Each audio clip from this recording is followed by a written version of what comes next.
বলো না দাদা, অ্যারেঞ্জমেন্টটা করবো। তুমি যখন ঠিক করে ফেলেছো তখন ও দাদা বলো না, ও দাদা বলো না, ও দাদা বলো না বলার দরকারটা কি? করো।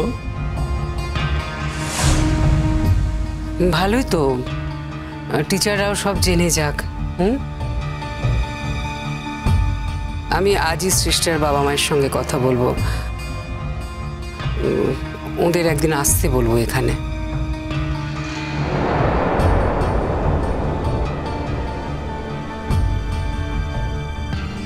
দিদিভাই, শ্রেষ্ঠার সাথে কি শঙ্কর বিয়েটা ঠিক হয়ে গেছে? কেন, কাল শোনোনি? আসল কথা কিছু শুনতে পাও না? কাল শুনতে পেলে না যে শঙ্কর নিজে বললো যে ওর কোনো আপত্তি নেই, আমরা যা করব সেটাই ওর কাছে ফাইনাল। শুনতে পাওনি কাল? ভালো। ওভাবে ভালো বলার তো কিছু নেই ছোট, তুই বল না ওর মধ্যে খারাপটা কি বল। খারাপ ভালোর কথা না দিদিভাই, শঙ্কর তো মা বাবা আছে, মা বাবাকে তো জানানো দরকার, তাদেরও তো মতামতটা নেওয়ার দরকার আছে নাকি? বড় অদ্ভুত কথা শোনাচ্ছে তো। মা বাবা আছে আছে,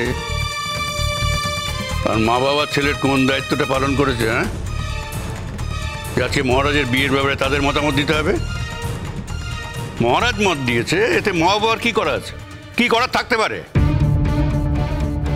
আমি কয়েকদিন ধরেই দেখছি যে সব ব্যাপারে একটু বিশেষ মত দিয়ে তুমি নিজেকে জাহির করার চেষ্টা করছো। বলো করো না প্লিজ। আমরা যে তোমার কোনো কথা শুনবো না, তোমায় ইগনোর করবো, তোমায় পাত্তা দেবো না, এতদিনে নিশ্চয়ই এগুলো তুমি বুঝে গেছো। সব ব্যাপারে কোথায় কথা শুনছো? কোন ব্যাপারে কথা শুনছো বলো তো? তাছাড়া আমি সেগুলো তোমাদের কাছ থেকে এক্সপেক্ট করি না। তবে একটা কথা তুমিও শুনে রাখো, আমার কোনো ব্যাপারে কিন্তু কোনো দিন কথা বলতে আসবে না। তুমি কি আজকাল এ বাড়িতে নারীবাদী হাওয়া আনছো নাকি? হ্যাঁ, মেজ বৌমার ভূমিকা পালন করতে চাইছো? না না বড়দা, আমার সেই ক্ষমতা কোথায় বলুন তো? আর আমার যদি সেই ক্ষমতা থাকতো না, আমি সত্যি খুব লাকি মনে করতাম নিজেকে। সবাই তো সেই রকম ক্ষমতা নিয়ে জন্মায় না।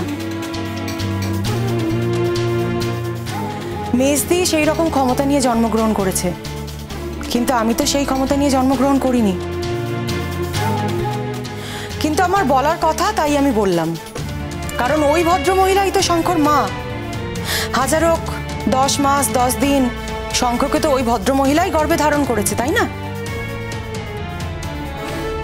আর ওর মা ছেড়ে চলে গিয়েছিল ঠিকই, কিন্তু শঙ্কর বাবা সে তো কোনোদিন ছেড়ে চলে যায়নি। তাহলে সে কি দোষ করেছে? শঙ্কর বিয়ের ব্যাপারে তার বাবার মতামত নেওয়ার কি কোনো প্রয়োজন নেই, জানানোর প্রয়োজন নেই? আপনি বলুন।